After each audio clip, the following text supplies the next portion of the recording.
All right, welcome everybody to Youngstown Studio. Our guest today is a talented singer-songwriter who's been recording and performing for around 2 decades. She garnered mainstream attention with a top 3 finish on the 2022 season of NBC's The Voice, and she'll be appearing this Sunday in New Waterford, Ohio, as part of the Amped Up Music Festival. Please welcome Morgan Myles. Morgan, how are you? What's going on? Thanks for having me. Yeah, thanks so much. Thanks so much for joining. Very much appreciate it. And looking forward to seeing you this weekend down here in Ohio and New Waterford. So I'm going to start with more recent stuff, and then we'll work our way back. So let's start with your most recent song, right? So Sera Serenade. Can you give us a little bit of a backstory about how that song came together? Yeah. Right now, it's definitely my anthem. I recently just called off my wedding engagement about 3 months ago. And this song truly is, when I wrote it, I was just coming from a place of just like, I say that a lot, but then now what this song means to me, it's taken on like a whole nother form of just, God has a path for us all, and man makes plans and God laughs, because it's how we get up after the fall. So Que Sera is just trusting that path. Talk to me a little bit, sort of musically, about kind of your songwriting process. Starting kind of with that song, and then how does it sort of work when you're coming together with ideas for songs? Oh gosh, it could go 1,000 ways, but with this record in particular, we wrote 80 songs in 5 months, a ton in Muscle Shoals, a ton in Austin, Texas, and of course Nashville, where I've been living the last 20 years. This song for me, it all had to start with lyrics. All the songs were starting with lyrics. Melody always comes really naturally to me. And we always take it from a very soulful side. Que Sera is very anthemic. I was listening to a ton of Bruce Springsteen at the moment, because we were really just trying to tap into like up tempos. And that's kind of how we drove that one. Just like, we love layering acoustic instruments. I love the sound with my voice on that. So my producer, Ross Hogarth, is pretty particular with keeping things authentically simplistic to let a track in the song live its best life. Is it challenging? I assume you've worked with you've probably written songs both ways, whether it's on your own or with different songwriters. Is it challenging, kind of bouncing back and forth between the two, or working with multiple songwriters on certain tracks or on certain just certain songs?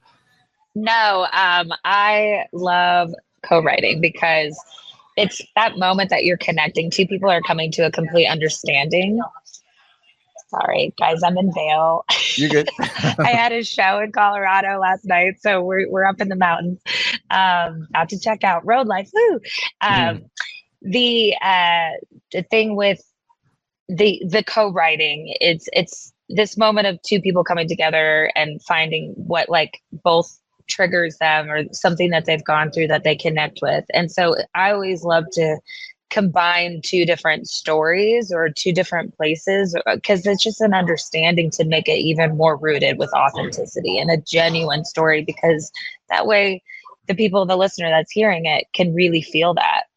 You also did a live album recently, and it was different from most live albums in that I think it was actually live, correct? Like it was it wasn't like studio trickery after the fact. Yeah, and I totally thought they told me that I could go in and like maybe just like cut a little few things, like edit. No, I did not. So it's completely 100% what happened that night. It was at Apogee Studios in Santa Monica, and Bob Clearmountain, who's, gosh, if you're a nerd, a music nerd like me, he's pretty legendary on the albums that he has mixed and how many Grammys this man has won. So he introduced me that night, and the room just sounded so incredible. He just has an ear from God.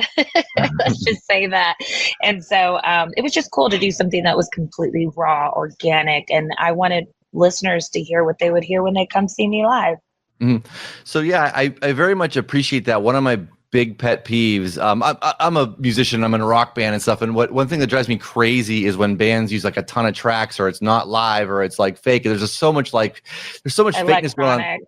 And it's the worst, like when we're like a 3-piece rock band, right? So we'll go on, and then somebody will go on after us or whatever, or before us, that has like, where like nothing's live at all. It's like, oh my God, like what? No, what's the point, and see, Yeah, for me, like we're in a world now too that I feel like people are just craving authenticity and like that connection. And so when so much of it's, you know, not real and all these Mhm. different elements, it just doesn't feel authentic.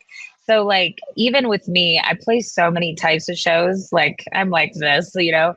And so for me, one of the biggest parts is trying to connect with the audience, and every audience in every state and every venue is so wildly different, and you don't know Mhm. where that part in the show is going to happen that like everybody just gets it and the room is having like an experience at the same time. And so I feel when you're so married into tracks like live, that's what happens, because you're just, well, we're stuck in this like formula.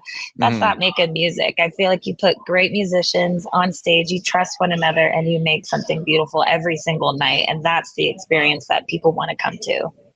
Was it stressful knowing that you only had like one take at this, where it's like, okay, this is all going down, this is all got to be, you know what I mean? Like how kind of nerve wracking is that?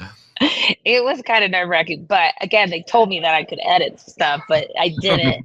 I couldn't edit anything, so I thought, oh, I have a plan B. Action, no. But at the same time, I think we all love those like moments. They did have to edit out how much talking I did, because there were people in the audience that I was literally calling by name, like my label head. I was like, "Hey, Kirk, I like your shirt," and stuff. And so obviously, that it got a little long to make on vinyl, so we had to cut a lot of my talking, my yapping out. I got you. You know, well, speaking of live performing, you've also played at the Grand Ole Opry. There was a line that you said on stage I took from one of your reviews, where you said tonight's about not giving up on your dreams. It's looking back on a lot of the sacrifices. It's looking back on all the people that kept me going. Have there been moments that you've thought about giving it up, and who are some of the people that kind of help keep you going when times have been challenging or tough? Oh yeah.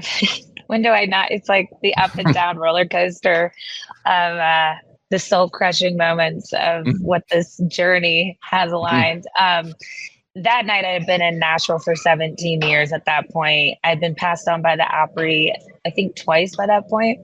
And I had gotten the opportunity to have my debut at the Ryman. And what was really cool about that was every single person in that room, Vince Gill gets on stage and he goes, everybody in this room is here for Morgan Myles tonight. And it's because I had 17 years of co-writers and shows all across the US, and they showed up, and I needed that for like validity that I should continue doing it. One thing I don't have is an ego. Sometimes my mom's like, you need to believe in yourself.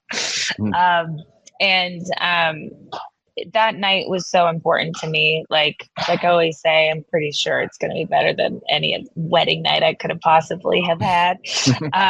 So for me, it was, I needed it to continue going and believing in myself. And it's one of those things that's hard to do. It's like you've been knocked down so many times. Like, how do you get back up? And then you have a moment like that, and you're like, "Shit, I'm back on the horse."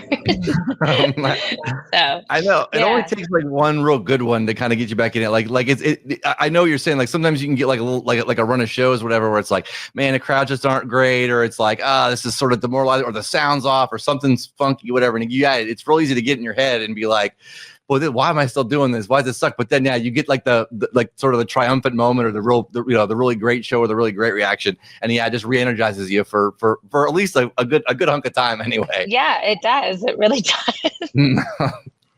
So, 2022, you're a top 3 on The Voice. So talk a little bit about that experience. What was it like, and what did you learn from being on the show? Oh my gosh, it was so insane. What a crazy experience. I don't think people realize it's like, it ends up being like 8 months of your life. Like it's a lot of time goes into it. And I think for me, again, going back to, I had been in Nashville for 17 years at that point, and been up, down, every which way. And I finally just said, what do I have to lose? I'd been asked to go on The Voice, I think like 9 times. It was a long time. And so I went ahead and did it. Show was really good to me. I didn't want to win the show. Like I really didn't. I was not going to do the show because of that contract. I just didn't think it was the best situation for me where I was. But I called some friends that had been on the show, gotten really far on the show, and they go, well, Marge, you're going to have to sign the contract no matter what. Just don't win the thing. So even Camila was like, you don't want to win this, right? My coach. And so, but no, the crew was fantastic. Everybody was really awesome. You know, how I wanted to tell my story. Like I went on that show, like as a mission to really utilize the tool and the platform it was. I wasn't just walking on there like cold turkey, and I was just praying to God that some chairs turned. So, and they all did. So thank God. Nice. What would you say is sort of the biggest misconception about being on that show? I mean, for me, what I don't like personally is just the fact that, you know, I'm such a songwriter. And so, you know, most of the contestants aren't where I'm at writing a ton of songs. So I get that. But for me, really wanting to show the singer versus the artist side is what I had cultivated and done for 20 years of my life. And I really wanted to show that. You could see it through my like poise and my confidence of being on that stage. But, you know, songs coming straight from me, that would be, you know, the biggest thing for me. As far as like the biggest misconception of like, I think the hard part is seeing the winners, you know, after the show. And it truly is a platform. The record contract and the television show are two different things. So it's like, here's your moment.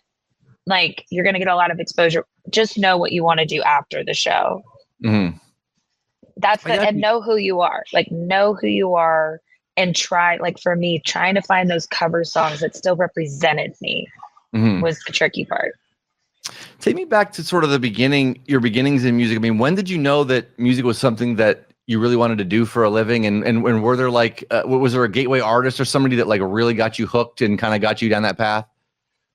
So nobody's musical in my family, but my parents were super, super supportive. My mom ended up taking piano lessons with me at 5 because my fingers were too small, but that I could start early if she did. So I was from a really small town in Pennsylvania, and I was kind of like a little fish or a big fish in a small pond, but we were really close to New York City, and I kept going back and forth. And like I said, without my mom and my dad just really helping me believe in my dreams and follow my dreams, I don't think I'd be doing it still.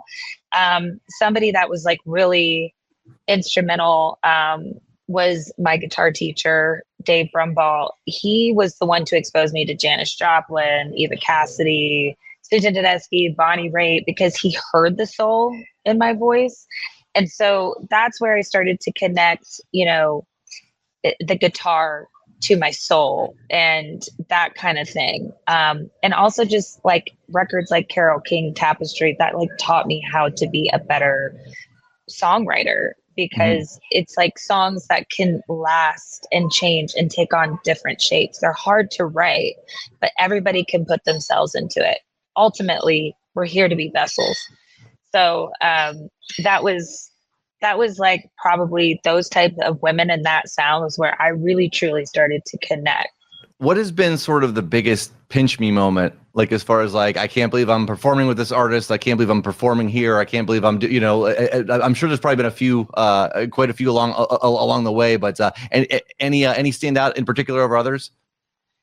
My gosh, they happen all the time. You just feel like, this is cool. You know, obviously on The Voice, you get to perform with your coach, and that was really fun because, you know, Camille's a huge pop star. I've never really been exposed to, you know, pop stars. I get exposed to country artists, but like, even like last year, I'm sitting in Colorado down the street. I'm so weird. I'm here. And I ended up singing Riley Green's song with Ella Langley, because Ella wasn't there, and we're singing You Look Like You Love Me, and it hadn't gone #1 yet and everything. And it's just to have that moment to go, wow, I was like, I got to sing that and look at what happened to Riley and Ella after that. Like, wow, that's so cool. Like, just cool moments like that. You know, I was on the Reba tour. Reba always lets me just sit on her rehearsals if I want to. And yeah, I don't know. I interned for Taylor Swift, and look at what happened with her. Never saw that happening. Holy crap. I was like her first album. Like, I was like the intern getting her pantyhose, you know, you know, and you just like to see what that has blown into. But yeah, it's like a lot of crazy crazy stuff. And you always are like, man, you know, I was there the day I was interning, the day that Garth Brooks got inducted into the Country Music Hall of Fame. That 8 year old, I'm standing behind Garth Brooks looking like a weird, awkward, more like, you know, and then like Trisha Yearwood texting me, you know, during The Voice, you know, Lainey, I've known Lainey Wilson for a long time, and her just being supportive of me while I was on the show and everything. So there's just some really cool things. We have a cool community. Mm-hmm. Nice. So, well, Morgan, again, thank you so much for the time. I appreciate it. One more quick question here, and then I'll let you go. So, can you give us a little bit of a preview of what fans will be in store for in New Waterford on Sunday? You're doing kind of it's like an all-star jam kind of with it. Mark McKay is going to join you on stage, I believe, for part of it, right? Too. Yeah, Mark McKay is super talented, so we'll see when he jumps in. He can do whatever he wants. He plays every instrument. But yes, me and my band will be there, and we do a lot of fun stuff. You know, it's family friendly. We'll play Hallelujah from The Voice, you know, because that was kind of my standout song. But I'll play some new songs, some unreleased songs. I will hang out with everybody afterwards. I love meeting everybody. So a lot of times, if there's the right crowd, I might end up writing some music with you guys. So you never know, but it's always a good time. Awesome. One last quick one. As far as like new releases, is there a full length album coming out later this year, or other singles kind of in the works right now? Yes, absolutely. So far from this upcoming album, which I'm about to give the name out to everybody soon, we've released a song called How Does That Sound? And then we just released Sera Serenade. And then we have a couple more singles coming out, and then we're dropping the album pretty sure this fall. That's where it's supposed to be at. So in maybe November. I don't know. But yes, I'm going to be giving you guys some sneak peeks. Awesome. Well, Morgan, thank you so very much. Once again, everybody, catch Morgan this Sunday as part of the Amped Up Music Festival in New Waterford. Tickets are only $10. I think it's we'll put the web address here where you can get them. And well, Morgan, hey, thank you again so much, and we'll see you this weekend in New Waterford. Sounds good. Come on out, y'all.